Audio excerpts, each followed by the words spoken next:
selamat sore. Jumpa kembali dengan saya Rika Erni di podcast SOS. Jadi sore ini SOS hadir dalam rangka anniversary RSI Akasi Bunda yang ke-24. RSI Akasi Bunda mengusung tema Recover Together for New Resolution. Jadi resolution tahun ini adalah RSI Akasi Bunda lebih mengutamakan untuk hadir di tengah-tengah masyarakat. RSI Akasi Bunda mengadakan satu rangkaian acara kegiatan. Jadi mulai tanggal 26 Juni kemarin di hari Minggu kita opening dengan acara cycling dengan untuk kebersamaan. Jadi internal dari keluarga besar atau Civitas Hospitalia RSI Akasi Bunda. Terus kemudian untuk yang hari keduanya di tanggal 27 kita mengadakan pengobatan gratis yang melibatkan warga di sekitar RT dan RW yang ada di wilayah RSI Akasi Bunda. Di tanggal 28 Juni dan tepat hari lahirnya RSI Akasi Bunda, kita mengadakan kegiatan bakti sosial kemanusiaan berupa donor darah dengan kerjasama Palang Merah Indonesia Kabupaten Kediri. Jadi SOS kali ini adalah special anniversary RSI Akasi Bunda. Karena special anniversary, kami mengundang guest star, yaitu Dr. Hafid spesialis anak dan Dr. Kisinger Puguh spesialis anak. Selamat sore, Dokter. Selamat sore. Ya. Ini kedua kalinya ya, Dr. Hafid, Dr. Kis, kami undang di acara SOS ini ya, Dok ya. Iya, benar. Dr. Hafid, Dr. Kis gimana kabarnya? Alhamdulillah, sehat-sehat. Sehat, gitu ya, Dok ya. Dok, ini karena tanggal 28 ini special anniversary RSI Akasi Bunda ya, Dok ya. Oke. Kita bincang-bincang aja mengenai untuk pelayanan pediatri, Dok. Oke. Jadi pelayanan pediatri itu kan banyak, mulai dari IGD-nya, terus kemudian rawat jalan, terus kemudian rawat inap, kan gitu ya, Dok ya. Terus mungkin bisa diberikan edukasi karena tadi resolusinya dari RSI Akasi Bunda ya, Dok, bahwa kita atau RSI Akasi Bunda itu akan lebih hadir di tengah-tengah masyarakat, Dok. Jadi kita lebih dikenal dengan mungkin kita dengan acara bincang-bincang seperti ini ya, Dokter ya. Begitu. Mungkin kalau untuk di pelayanan gawat daruratnya gimana, Dokter? Ya. Saya dulu ya, guys. Ya, pelayanan gawat darurat itu merupakan suatu pelayanan yang inti sebetulnya dari suatu rumah sakit. Ya. Sebab rumah sakit itu apapun kelasnya itu harus selalu memberikan pelayanan kepada masyarakat dalam waktu 24 jam penuh.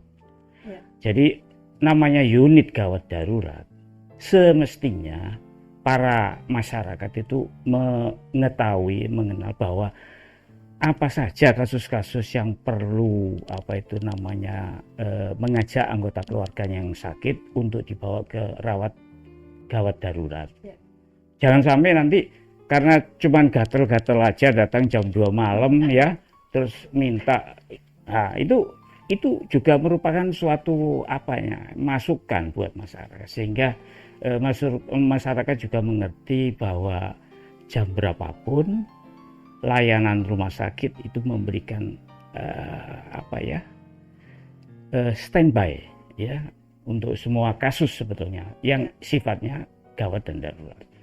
Nah, oleh karena itu masyarakat tidak perlu canggung lagi untuk jam berapapun kalau ada salah satu anggota keluarganya menderita sesuatu yang harus diselesaikan pada saat itu juga bisa langsung datang ke unit gawat darurat Rumah Sakit Akasi Bunda.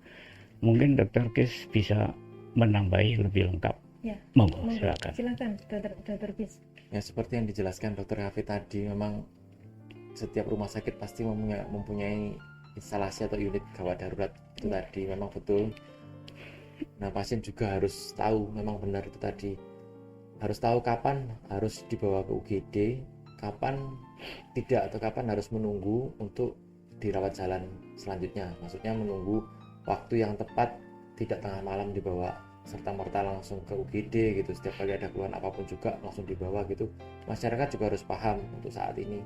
Jadi apapun yang harus diselesaikan pada saat itu juga, itu yang perlu dibawa ke UGD. Kalau enggak, masih bisa ditunda untuk mendapatkan pelayanan di kemudian hari atau di waktu-waktu yang ketika rawat jalan itu buka.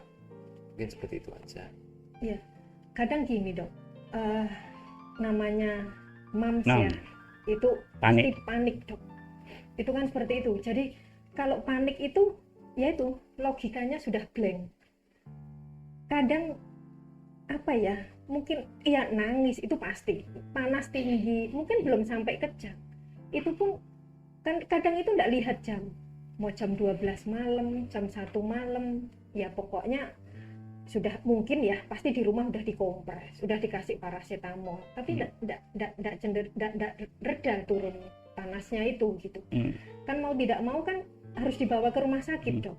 Itu seperti itu gitu. Nah, kalau mam semua percaya dengan RSI Akasih Bunda, dengan ahlinya dokter Gis sama dokter Afid itu, terus gimana dok kalau tengah malam gitu panik, tergopoh-gopoh lah mau ke RSI Akasih Bunda, pasti kan ke IGD-nya karena rawat jalan pasti tidak ada ya dok ya.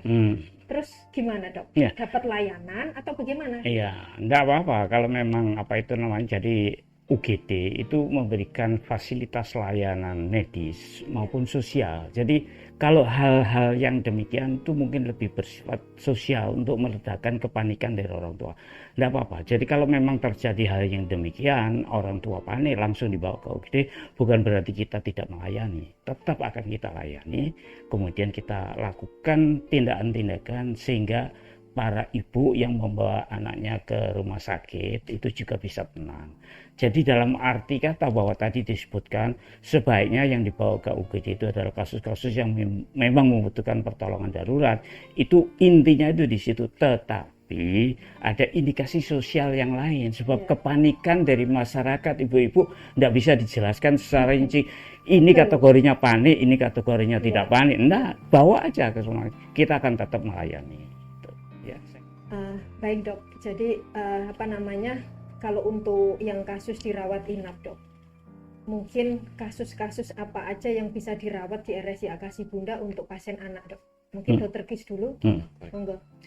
Jadi memang kita menyarankan seorang pasien untuk rawat inap itu pasti ada tujuannya. Yang pertama pasti untuk mengobati ya, yang kedua juga pasti kita ingin mencari penyakit itu apa sebenarnya. Jadi tidak selalu ketika pasien itu datang kita sudah tahu ini sakitnya apa, kemudian kita obatin seperti apa gitu. Kadang tidak seperti itu. Jadi kita perlu yang dikatakan tadi seperti perawatan di UGD tadi, kita masih butuh waktu untuk mengobservasi untuk gejala atau tanda yang lain yang akan muncul itu apa, supaya nanti kita tetap dapat mencari ini penyebabnya ini apa sebenarnya. Nah, ketika dirawat inap itu kasus-kasus apa saja yang bisa dirawat inap banyak sebenarnya. Jadi mulai dari yang demam tadi, demam kan banyak juga penyebabnya, bisa karena infeksi, bisa karena yang tidak infeksi pun juga banyak, ada infeksi di saluran nafas, infeksi di saluran cerna, banyak. Oleh sebab itu ketika pasien itu datang demam seperti tadi tengah malam katakan, kita observasi dulu sampai besok pagi. Nah, selama observasi tadi kan kita juga bisa memeriksa anak itu tadi, selain tanda-tanda vitalnya, tanda-tanda yang lainnya, kita juga bisa pemeriksaan laboratorium. Kita periksakan darah yang terutama, kita periksa darahnya, ada ditemukan apakah di sana yang nanti akan bisa menuntun kita untuk mencari tahu ini penyebabnya apa dan pengobatannya seperti apa. Jadi itu tadi untuk kasus-kasus apa saja yang bisa dirawat, sebenarnya semua kasus jelasnya bisa dirawat di sini. Dan kita juga ada tingkatannya, kasus-kasus apa saja yang kita bisa tangani di sini, kasus-kasus apa yang kita tidak bisa tangani di sini. Seperti misalkan kalau yang tidak bisa kita tangani di sini ya seperti kasus yang membutuhkan perawatan intensif untuk anak, itu saat ini kan kita masih belum bisa. Jadi untuk kasus-kasus yang tidak memerlukan perawatan intensif kita bisa melakukan perawatan inap di sini. Oke. Dokter Hafid Ya. mungkin ditambah. Jadi begini ya, apa itu pasien yang datang, ibu yang membawa ke rumah sakitnya siap-siap untuk kasus-kasus yang sifatnya oleh karena UGD itu adalah emergensi. Jadi panas yang tinggi yang kita sebut dengan istilah hiperpireksia, ya itu adalah keadaan darurat dan itu harus kita rawat inap untuk mencari tahu dan segera menurunkan. Sebab panas yang tinggi itu punya dampak metabolik terhadap sistem ya dari otak ya. Itu nanti akan muncul manifestasi yang lebih menakutkan, kejang misalnya. Kemudian yang kedua, muntah yang persisten, muntah-muntah terus, itu bahaya dehidrasi. Jadi dalam keadaan demikian, itu harus segera diberikan cairan pengganti dari cairan yang hilang, yaitu harus segera kita pasang infus. Kemudian yang ketiga, itu kalau misalnya langsung orang tuanya membawa anaknya sudah dalam keadaan kejang, itu segera harus dibawa ke rumah sakit dan itu memerlukan tindakan perawatan. Kemudian kasus-kasus apa aja yang bisa dirawat di rumah sakit Kasih Bunda. Sebetulnya ada suatu sistem ya dalam setiap rumah sakit. Kasus apapun itu ke rumah sakit level pertama, kedua, ketiga itu bisa dimasukkan di UGD. Kemudian kita lakukan sesuai dengan kemampuan yang ada dari rumah sakit tersebut. Sistem merujukan itu ada di setiap rumah sakit. Jadi kalau misalnya pasien ini mengalami perburukan dari penyakitnya, itu segera kita rujuk. Itu di sekitar Pari itu ada beberapa rumah sakit yang levelnya adalah level rujukan. Contohnya rumah sakit umum ya, dari situ ada tim-tim untuk penata laksanaan untuk lebih lanjut. Tapi apapun kasus bisa langsung ke Kasih Bunda. Kemudian kalau bisa ditangani di Kasih Bunda saat itu juga dan membutuhkan peralatan sarana dan diagnosa yang sederhana bisa diselesaikan di sini. Tapi kalau membutuhkan rujukan rumah sakit kabupaten, rumah sakit provinsi bisa dirujuk. Jadi para ibu atau para keluarga tidak usah khawatir, apapun sakitnya itu bisa dibawa ke rumah sakit Kasih Bunda. Kemudian kita juga mengacu ada sistem rujukan. Oke.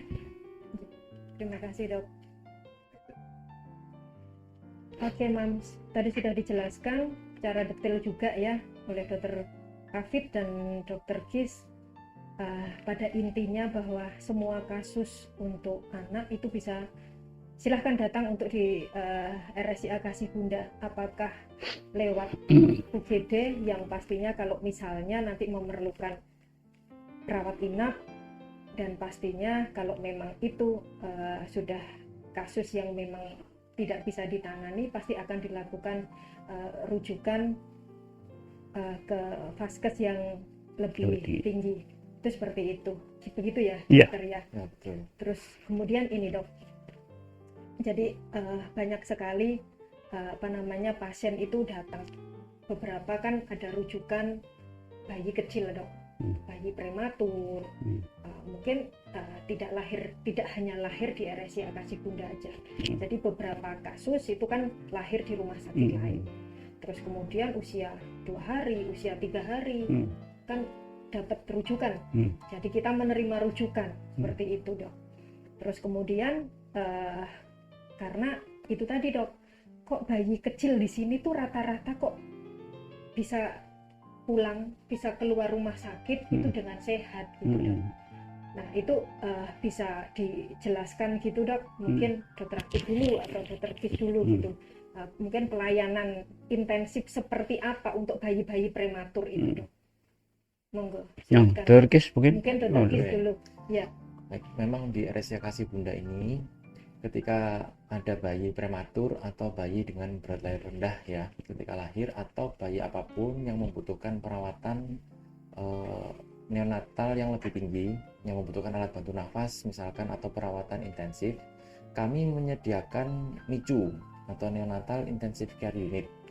Di sana kami mempunyai alat bantu nafas CPAP, kemudian untuk perawatan intensif juga kami menyediakan tenaga kesehatan atau SDM yang standby 24 jam untuk mengobservasi bayi tersebut. Kemudian semua alat digital semuanya, perawatan intensif tercatat semuanya dengan baik. Oleh sebab itu beberapa kasus juga sudah kita tanganin di sini ya, kita tangani. Kebanyakan memang berhasil, bisa pulang dengan selamat. Itu salah satu kelebihan dari rumah sakit kami mungkin ya, seperti itu. Kemudian juga kami juga menerima rujukan bayi-bayi kecil. Kadang ada beberapa yang dirujuk dari rumah sakit lain atau dari tempat melahirkan di fasilitas kesehatan lain. Apabila tidak memiliki fasilitas yang lebih lengkap, dapat dirujuk ke NICU Rumah Sakit Kasih Bunda. Beberapa juga kita sempat menerima rujukan dari yang fasilitas kesehatan yang di bawahnya rumah sakit ini. Sebetulnya kita juga harus jujur ya, bahwa kita bisa memberikan satu layanan terhadap kasus-kasus tertentu, itu ada sarana-sarana, jadi kita bisa memberikan pertolongan dengan sarana layanan kesehatan yang terbatas. Jadi tingkat yang dipunyai di kita itu kita juga harus jujur. Ada bukan NICU perawatan level 3. Ya, jadi kita memberikan pelayanan level 2. Lah oleh karena itu kita sadari kita akan memberikan pelayanan dengan tujuan adalah bahwa bayi yang dilahirkan itu kita tolong tidak hanya sekedar hidup, tapi tidak ada cacat baik fisik maupun mental. Nah, ini yang penting. Hidup oke, tapi cacat. Ya, saya sering mendapatkan pasien dari luar, dia dirawat, kontrol, anaknya umurnya sudah 3 tahun, tapi dia tidak bisa mengangkat kepalanya sendiri. Nah, kasus yang demikian, seumur hidup anak ini tidak bisa jalan. Nah, oleh karena itu kita juga harus Rumah Sakit Kasih Bunda dengan sarana yang sudah kita punyai, itu nanti terus ke depan, itu akan memperbaiki diri. Ya, jadi akan memperbaiki sehingga semua layanan yang kita berikan itu bisa membawa manfaat kepada semua pasien-pasien yang dirawat. Baik rujukan dari luar untuk bayi-bayi kecil atau bayi-bayi yang dilahirkan di Rumah Sakit Kasih Bunda. Bahkan tidak tertutup kemungkinan kalau misalnya mentok, kita akan ada kembali lagi sistem rujukan. Ya, jadi bayi itu juga akan kita siapkan untuk rujukan ke tempat lain, regional lokal atau rujukan lokal atau regional. Itu ada sistem, ya. Jadi ada sistem rujukan tuh dari rumah sakit level di kabupaten, ya, Rumah Sakit Kasih Bunda, rumah sakit kabupaten, bahkan rumah sakit tipe A di Surabaya pun di Malang. Itu sistemnya sudah ada. Jadi mereka itu sudah tahu. Mereka sudah menyiapkan. Jadi para ibu tidak usah khawatir ya untuk datang ke Rumah Sakit Kasih Bunda. Kita sudah berhasil, tapi selalu kita akan memperbaiki, meningkatkan kemampuan. Saya kira begitu. Oke, Dok. Oke, Mam, sudah dijelaskan panjang lebar. Jadi kalau di RSIA Kasih Bunda untuk bayi-bayi prematur gitu bisa dirawat di sini. Bahkan sampai ada kasus dengan berat badan kurang dari 1000 gram atau 1 kilo itu juga bisa dirawat di sini. Jadi yang jelas dengan fasilitas yang dipunya atau yang dimiliki RSIA Kasih Bunda, kita selalu memberikan yang terbaik untuk pelayanan khususnya di rawat inap RSIA Kasih Bunda. Terus kemudian jadi untuk kasus-kasus yang prematur seperti yang tadi kita bahas pada bincang-bincang sore ini, jangan lupa juga, Mams, kalau sudah dirawat baik oleh dokter Hafid atau dokter Kis dengan berat badan yang minim karena lahir itu prematur, terus kemudian misalnya dirawat di sini 30 hari atau 40 hari, keluar rumah sakit sudah dalam kondisi yang stabil seperti itu, jangan lupa tetap untuk kelanjutannya. Jadi setelah pulang jangan lupa, kalau pulang itu bukan berarti ya sudah selesai untuk perawatannya. Tapi Mams harus tahu bahwa kalau untuk bayi-bayi prematur itu memang perlu perawatan yang sangat-sangat khusus seperti itu, yang pastinya dengan pendampingan oleh dokter spesialis anak seperti itu. Jadi Mams jangan lupa untuk perawatan bayi prematur itu sangat-sangat memerlukan perhatian khusus yang pastinya eh, harus pendampingan lah dari dokter spesialis anak, terutama dokter yang merawat. Jadi setelah pulang pasti nanti akan dianjurkan atau advisnya dokter pasti akan kontrol, dan kontrol itu untuk mungkin melihat atau evaluasi untuk tumbuh kembangnya, seperti itu ya dok ya. Jadi di sini kan fungsi dari rawat jalan itu dok untuk kontrol pasien-pasien yang sudah selesai rawat inap, baik itu bayi sehat ataupun bayi prematur yang memerlukan perawatan khusus atau perawatan intensif gitu ya dok ya. Terus kemudian dok, rawat jalan itu apa saja dok yang ada di sini dok?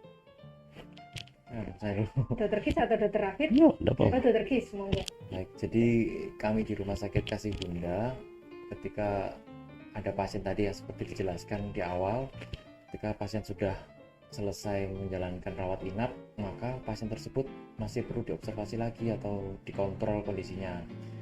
Maka pasien tersebut dapat datang ke poli atau dirawat jalan RSIA Kasih Bunda. Seperti kasus yang tadi dijelaskan, fungsinya untuk kontrol tadi ya, terutama bayi-bayi setelah dirawat di ruang neonatal intensive care unit atau di NICU tadi, kita perlu pantau tumbuh kembangnya. Kemudian juga kita akan memberikan imunisasi untuk pasien tersebut. Nah, itu yang bisa dilakukan di poli atau di rawat jalan RSIA Kasih Bunda.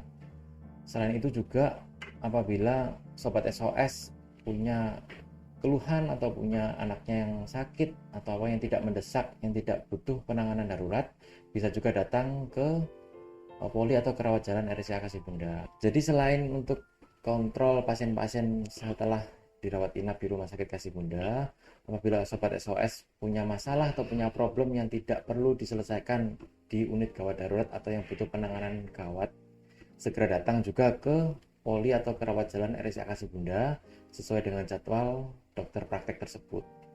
Ya, Dokter Rafid. Ya, jadi begini, rawat jalan atau perawatan pemeriksaan di poli anak itu fungsinya salah satunya adalah screening.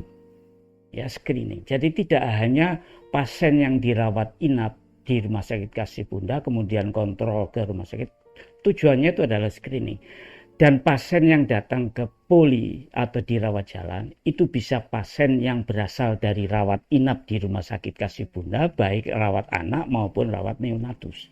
Tetapi rawat jalan itu bisa pasien-pasien yang datang dari luar. Ya, seperti UGD itu, monggo silakan datang. Dan salah satu fungsi itu adalah screening. Di situ screening itu nanti kita bedakan. Kasus ini memerlukan pengobatan rawat jalan, artinya bukan resep pulang, atau memerlukan observasi yang kita tunggu dulu, atau kasus yang kita sedang tangani itu perlu rawat inap. Jadi jangan lupa screening. Jadi jangan sampai ibu membawa ke rumah sakit hanya kasus-kasus monggo silakan bawa semua. Nanti kita akan screening mana yang bisa rawat jalan, mana yang bisa rawat inap ataupun observasi. Itu penting screening. Oke. Ya, jadi gini dok, pelayanan mulai dari rawat darurat, rawat inap, terus kemudian rawat jalan ini ya dok, yang kita bahas ini. Kan semua rumah sakit punya dok, yang pastinya ya untuk rawat jalan. Kenapa sih harus mams Sobat SOS ini harus pilih di RSIA Kasih Bunda? Apa keunggulan kita dok? Gitu. Dokter Rafid, monggo. Oh, aku dulu. Iya. Mestinya Pak Kis dulu. Ya. Jadi begini, rawat jalan. Semua sarana pelayanan kesehatan di Rumah Sakit Kasih Bunda kita sudah paparkan dan kita memberikan sesuatu layanan yang sifatnya itu prima. Ya. Jadi Kasih Bunda memberikan perawatan pelayanan kesehatan yang sifatnya itu unggulan, kategorinya itu adalah prima. Apa yang dimaksud dengan prima itu banyak hal. Salah satunya termasuk yang namanya respon time, ya, bahwa pasien datang, ya, pelayanan yang diberikan saat itu juga. Jadi pasien itu misalnya nunggu laboratorium, segera dilakukan pada saat itu. Menunggu datangnya resep, saat itu juga bisa dilakukan. Kemudian kalau kita sudah berbincang ke arah poli, yaitu rawat jalan, kita memberikan yang terbaik. Ada jadwal-jadwal yang sudah ditentukan, hari-harinya, jamnya berapa. Jadi semua masyarakat, ibu-ibu, bapak-bapak bisa membawa anaknya datang ke rumah sakit Kasih Bunda. Kita akan memberikan yang terbaik, ya. Memberikan yang terbaik itu dalam arti kata diagnosanya bisa ditegakkan saat itu juga. Kalau membutuhkan sarana pemeriksaan yang lain, lanjutan untuk mendapatkan kepastian diagnosa itu sudah tersedia. Bahkan untuk yang lebih lagi itu kita punya jalur.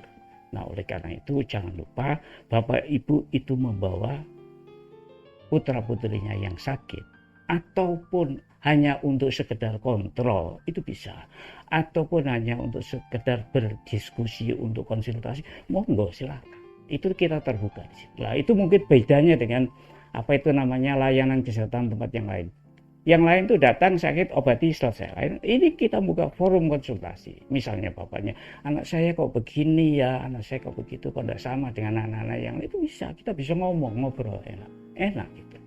Saya kira itu mungkin ditambahkan Dr. Kis. Ya, selain yang sudah disampaikan oleh Dr. Hafid tadi, kalau Sobat SOS penasaran, datang aja langsung ke RSCA Kasih Bunda ya. Kita bicara untuk kenyamanan Sobat SOS di sini, nyaman sekali ya. Kalau saya lihat ruangan tunggunya oke, ada kafetaria juga, sambil nunggu sambil bisa ngafe, bisa makan, bisa minum di sana. Kemudian lagi untuk rawat jalannya, kami pisahkan antara anak sakit dengan anak yang sehat. Jadi untuk anak sakit kita periksanya di ruang tersendiri.